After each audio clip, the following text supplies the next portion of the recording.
ఆదోనిలో పత్తి కొనుగోలు కుంభకోణంపై Aluru market yard chairman Venkatesh Aluru R&B guest house ప్రాంగణంలో విలేకరుల సమావేశం ఏర్పాటు చేశారు.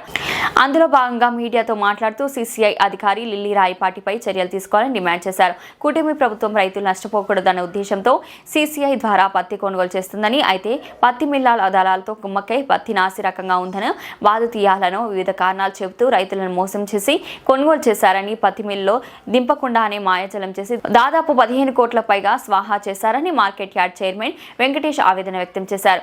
రైతులు నా దృష్టికి తీసుకురాగా CCI అధికారికి ఫోన్ చేయగా లిఫ్ట్ చేయడం లేదని, టీడీపీ ఇన్ఛార్జ్ వైకుంఠం జ్యోతికి దృష్టికి తీసుకెళ్లి ఆమె ద్వారా కూడా ఫోన్ చేయించారని, అయినా కూడా ఆయన స్పందించకపోవడంపై పలు అనుమానాలు వస్తున్నాయని తెలిపారు. జిల్లా కలెక్టర్ స్పందించి వీరిపై చర్యలు తీసుకోవాలని విజ్ఞప్తి చేశారు. పత్రికా విలేకరులకి అందరికి కూడా ఈరోజు అందరికి నమస్కారాలు.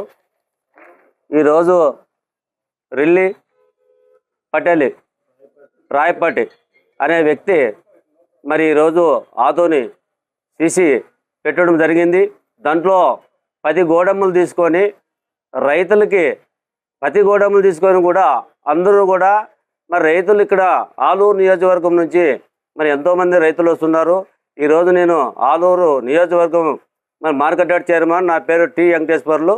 ఈరోజు ఆయన ఎంత అవినీతి చేసినాడంటే మరి రిల్లి పటేల్ అనే వ్యక్తి రిల్లి రాయపాటి అనే వ్యక్తి ఈరోజు ఎంత రైతుల్ని మోసం చేసినాడు. ఆ మోసాన్ని ఈరోజు మరి ఎందుకు ఆయన కప్పుకుంటున్నాడో అర్థం కావడం లేదు. ఈరోజు నేను మాట్లాడేది రైతుల విషయంలోనే. ఆయన ఎందుకోసము CC అనేది గవర్నమెంట్ ఎంత ప్రత్యేకంగా పెడితే రైతులకి ఆయన ప్రత్యేకంగా దాన్ని మోసం చేయాల్సిన అవసరం ఆయనకు వచ్చింది. ఎట్లా వచ్చిందంటే 8 గోడములు తీసుకొని 8 గోడముల్లో అందరూ కూడా కుమ్మక్కై ఈరోజు రైతులని 150 టన్నులు మోసం చేసిన జరిగింది. దాంట్లో ఎట్లంటే దాంట్లో ఇది క్వాలిటీ లేదు, దాని తర్వాత నాణ్యమైన క్వాలిటీ లేదు, దాని తర్వాత బాజు తీసేసి ఈరోజు ఆయన ఎంతో మోసం చేయడం జరిగింది. దీని విషయంలో కూడా మరి అన్ని పేపర్లో రావడం జరిగింది. మరి దీనికి ఆయన కూడా దాన్ని ఖండించడం లేదు. మరి మోసం చేసిన దానికే ఈరోజు ఆయన మరి ఆ పేపర్కి కూడా సమాధానం చెప్పడం లేదు. అందుకే దయచేసి ఆయన ఎక్కడుంటే కూడా మరి మేము మాత్రము రైతుల విషయంలో నాకు ఆలూరు మార్కెట్ కాడికి వచ్చి అందరూ రైతులు కూడా ఆలూరు నియోజకవర్గం రైతులందరూ కూడా వచ్చి కాసి అన్న మాకు ఇట్లా మోసం జరిగిందన్న, పలానా వ్యక్తి మోసం చేసినాడు, రిల్లి నాయుడు అనే వ్యక్తి మోసం చేసినాడు, మరి CC కూడా సరిగ్గా నడపడం లేదు, CC కూడా మాకు చాలా మందికి మోసం చేయడం జరిగింది. మరి అదంతా కూడా దళారీ వ్యవస్థ నడుపుకొని ఈరోజు ఆయన కోర్టుతో అవినీతి చేయడం జరిగింది. రైతులకి పక్కా మోసం చేయడం కూడా జరిగింది. ఆ రైతుల పేరు నువ్వు పట్టించుకోలేకపోతే మీ మధ్య మాత్రం ఆయన ఇంటికి పోయి కూడా మేము ధర్నా చేసి కాసి మేము మాత్రం మాకు ఆయన ఎంతైతే మోసం చేసినా దానిపైన కూడా మొత్తం అంతకీ డబ్బాలు మేము కట్టేయాలని కూడా మా రైతులు నా దగ్గరికి వచ్చి డిమాండ్ చేసినారు. అందుకే ఈరోజు ప్రెస్ మీటింగ్ ఆడూరు విలేకరులకు కూడా పిలుచుకొని 10 కోట్లు కూడా ఆయన మోసం చేయడం జరిగింది. 10 కోట్లు అనేది ఒకటి. దాని తర్వాత రైతులందరూ కూడా నాకు ప్రత్యేకంగా తెలపడము, ప్రత్యేకంగా నాకు ఒక అర్జురూపంగా ఇవ్వడం ఏమిటంటే 1500 కోట్లు ఈరోజు మోసం చేయడం జరిగింది.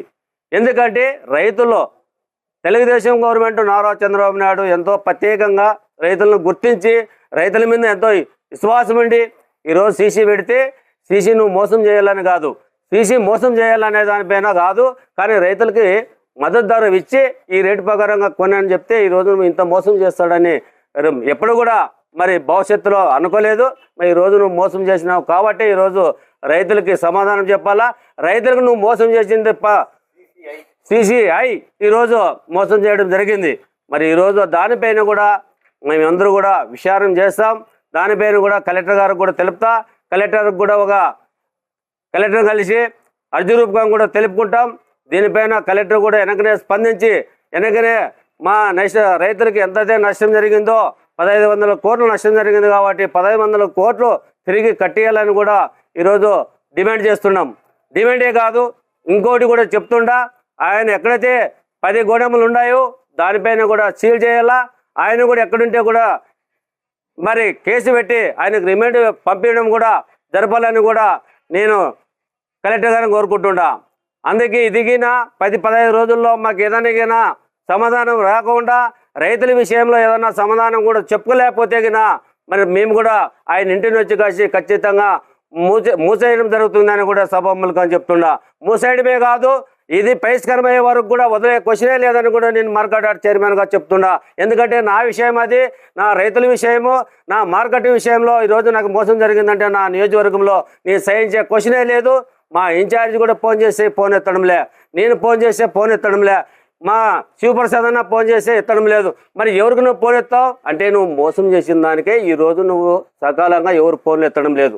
మరి ఈ ఫోన్లు ఎత్తడం కోచంలోనే ఆ సమాధానం ఎందుకు ఫోన్ చేసినావు? అయ్యా రైతులకి ఇట్లా మోసం జరిగింది కదా, దానిపైన నువ్వు సక్కదిద్దుకో అని చెప్తామంటే నువ్వు ఫోన్లు ఎత్తడం లేదు. అందుకే ఈరోజు ప్రెస్ మీటింగ్లు అందరికి కూడా, పేపర్ విలేకరులు అందరికి కూడా ఈరోజు నేను సమాధానం చెప్తుండా.